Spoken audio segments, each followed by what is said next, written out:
Welcome to the Granblue Fantasy Universe game available on Steam, PlayStation 4 and PlayStation 5. This fantasy series blends itself into an action-packed fighting game which currently boasts a total of 26 playable characters, which are all unique. You have your Shotos, Zoners, Grapplers, Rushdowns, Charge, Install, Dance, Joke, mix-up characters, and many more. Grab the controller and whoop some ass.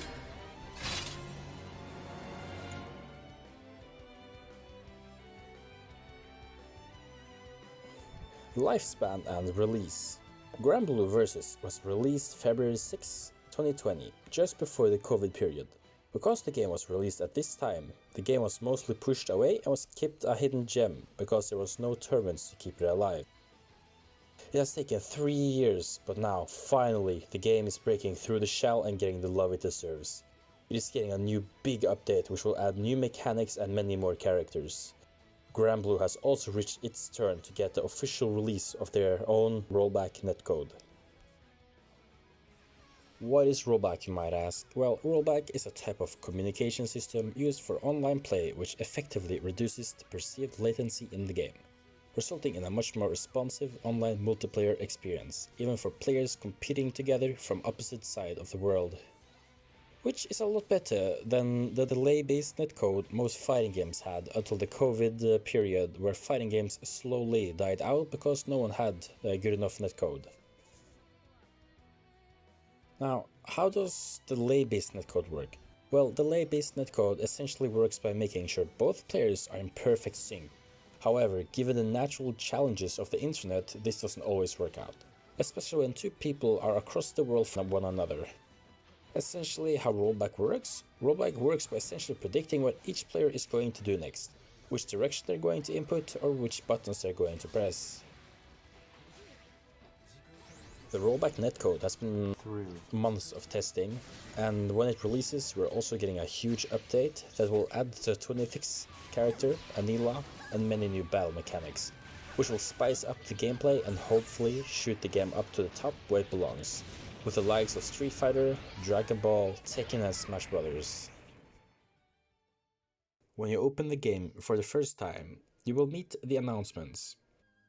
When you close out of the announcements, you will be met by the selectable game modes: RPG mode, Versus, Arcade, Free Training, Missions, and the Online mode. Online, you get a few new options like joining an open online lobby, ranked match, room match, rankings, and replays. When you first start online, you need to unlock the lobby mode by doing some initial matches to find your MMR, aka your rank.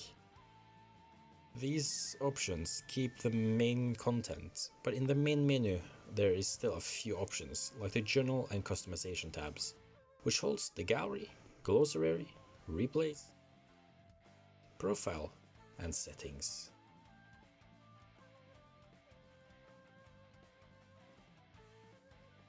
RPG mode. The RPG mode is the large and vast mode which you can spend many hours of upgrading your gear, characters, completing maps and more.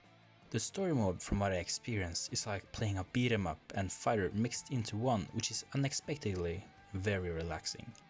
You have the menu options of Quest, Customize, Sierra's Shop, Draw, Bonus Missions, Online and Help.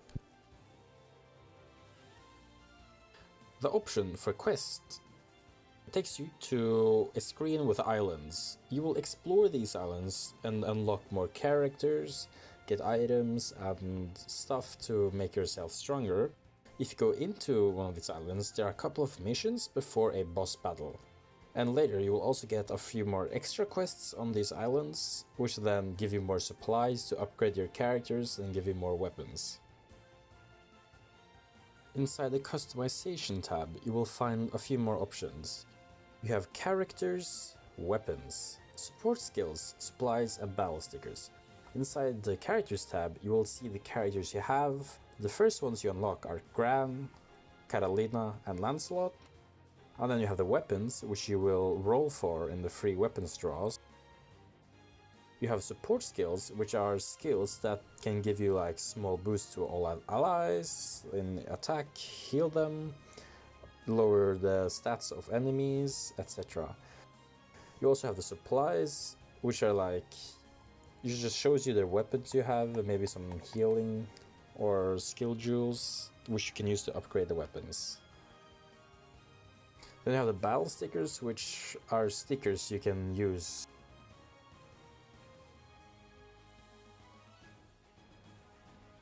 Sierra's shop contains the buy weapons menu, buy support skills, forge weapons, and buy color variants.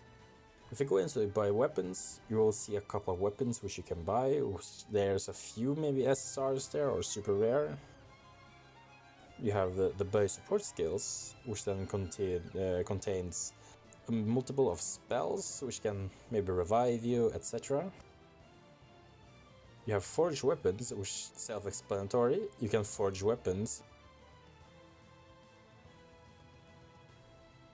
You have color variations, which you can buy.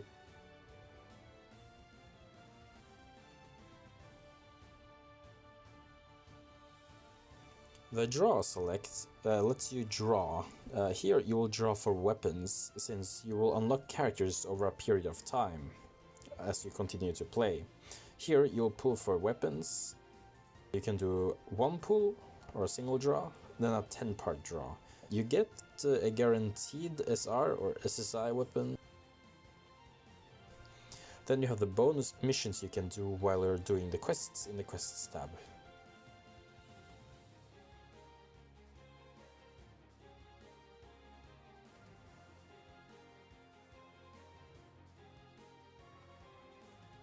The game is a 5 to 6 button fighter. The game is very easy compared to some other games like Street Fighter. You have 6 buttons, which are light, medium, heavy, unique, guard, and the skill button. The skill button does the input for you and is mostly utilized by charged characters. The game comes with very simple inputs and it's a very neutral based game which will reward you for patience. The game has command inputs like almost every other game. You want to do a fireball input, 236. The dragon punch input, 623. It's very simple and easy to understand. The gameplay is very smooth and feels good. The combat has a lot of depth. Like every other fighting game, there are matchups that are easy and hard, which you need to learn and just experience. The combat feels smooth for most characters, like Catalina and Vegeta, while some characters, like Cagliostro, feels more clunky but playable. Almost every character has an easy to understand battle plan. Like Percival or Lancelot, there are characters that need more executional skill and some that require less, which makes for a good game.